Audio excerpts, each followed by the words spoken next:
Hello everybody, I am back for part 2, and this is actually right after part 1 was recorded because I am actually very excited to get into this next part. So today I'm just going to be cranking out a bunch of videos because I know I haven't posted in 3 months, I've been slacking. But today, this episode, we're going to be covering wall jumping, which is a simple, fairly easy concept if you think about it. Very similar to how art is grounded. Excuse me, I'm sorry, I burped right into the mic. But pretty much it's the same concept as is grounded, except we're just going to be checking on the X velocity to see if we're touching a wall. How we're going to do that is we're going to make a variable called isWalled. Probably could be named better, but we're just going to call it that. We're going to create this exact same system. I'm just going to copy it right here, and we're going to put it, boom, right there. And we don't need that. And that is proper. Okay. And we're just going to change this to isWalled, right there. And that will pretty much sense for touching a wall. Now, what do we want to happen when we're touching a wall? We could jump. So we're not going to say is grounded in this sense. We're going to be first, what we should do with wall collisions is if we're gliding against a wall, we should fall a little bit slower. So instead of adding gravity like normal, we're going to add gravity.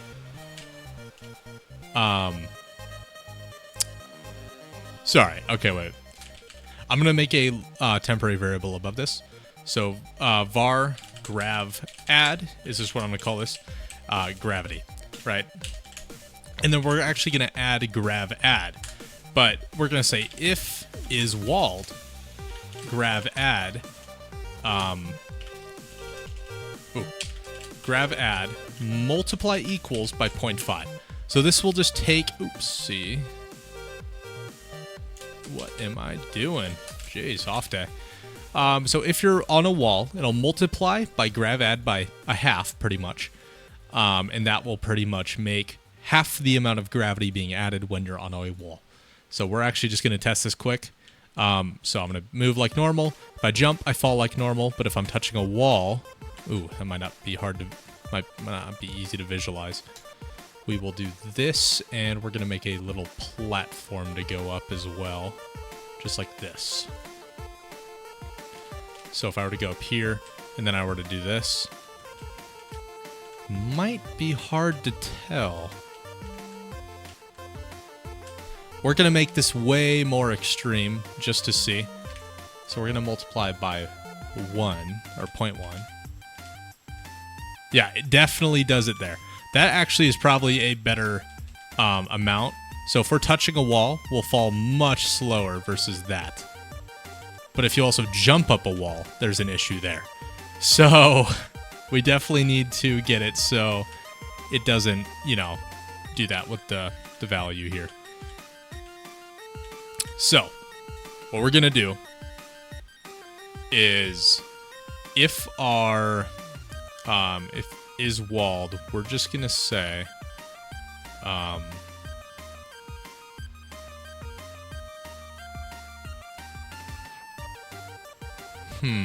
I really want to figure it out here. I'm trying to think. The easiest way to eliminate that would be to only do it if and yvel is less than 0. So pretty much saying if you are going up, we're going to apply normal gravity. But if you're going down and touching a wall, then we'll do the wall gravity. So boom, normal, boom, and then it will drop super fast. Did I have that the other way around? I feel like I did. I definitely have that the other way around. So we're going to say greater than 0. Definitely. Okay, so that is definitely it. So if I jump up the wall now, you don't see that issue anymore. But when you come down, it works perfect. So now we have that, and we just want to make it so we can jump while on this wall. So now an easy way to do this would be and is grounded then I'm going to put an or, is walled. Now, this would be lovely, right? Which I can now jump up this wall, no sweat. But I'm jumping straight up, as you can tell. Which, I mean, you could technically use that to wall jump, but in most games it'll accelerate you towards the opposite direction you are colliding with a wall. So what we're going to do is actually find where we are colliding with a wall. So we're going to say if we do jump, and one of these is being triggered. Now we just have to see when we jump if is walled. So that's just checking this condition here to see if, hey, is that what triggered it? Or it could be both, technically. We're pretty much just going to say var dir, and I'm just using direction as a modifier. So we're just going to say -1, actually. So if we're colliding with our right, direction of the x velocity needs to be multiplied by a negative number, so inverting it instead of adding it. And then we're just going to say if place meeting with a wall, let's say on our left. So we're going to say x minus 1, y, o, collision, right? Then we're just going to simply swap this and say dir equals 1. And that's super easy. And then if we are walled, we're always going to be multiplying or adding to our x velocity. I'm just going to say equals instead of making it super snappy. We're just going to have it say equals just like we do with the jump. So it's super, super bouncy. And then we are just going to say we want the x velocity to be the velocity off the wall. So I'm just going to say 5 multiplied by dir. So that'll multiply it by the direction now. If we go ahead and run this, and you can definitely see that that worked. That definitely jumped us off that wall. And it definitely has some issues. Probably. But you could still do that wall jump up here. Just like that. It's just a little bit harder because it accelerates you back a little bit. And we're actually going to make this a little more extreme, I think. But if you were to hold that button right there, oh yeah, definitely works. And this will avoid the wall jumping here. And do you see when I am in this corner and I try to jump, it'll just throw me out to the side? We probably want to avoid that. So we're going to say if is walled and not is grounded, then we'll just allow that. So if I'm on the ground and I jump, it'll do it normal. But if I do that and then a wall jump there. So only if I'm not touching the ground but touching a wall, I will be accelerated out from my x-axis. But if I am... Ooh, wait a minute. So also, if you just jump straight up, you won't collide unless you're holding right, and then it will be considered a wall. And this will prevent wall jumps now if I'm just kind of doing this. I can't go just scale this building. But yeah, you kind of get the point there. We might lower that a little bit just because it's a bit extreme. And... let's see. Could also make it so you can't modify your x velocity if you are in the air, but I personally like the ability to do that, especially with wall jumps. And this seems pretty fluid here, where it kind of just accelerates you out, just like so. So yeah, that is very, very basic wall jumping. Now, if you want to include double jumping, we can also add that. But this part is going to be completely optional for those who use it. So I'm going to make a variable called just double jump. It's a comment right here. And I'm going to say can double jump. In case for those people who want it as like an upgrade, you can do that. So I'm going to say true, just because that. And we don't need to make anything else. Well, I guess we should probably do jumps equals 0. Now, I'm also going to put jump max in case you want to do more than just a double jump, like a triple jump or something.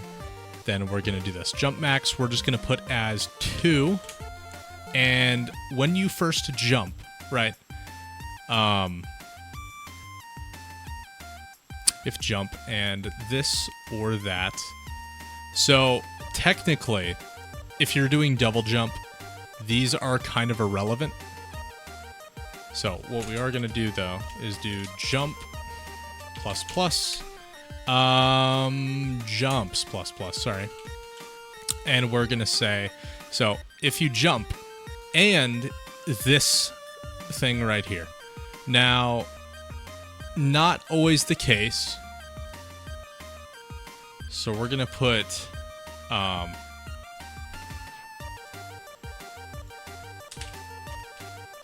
actually going to put these in parentheses here.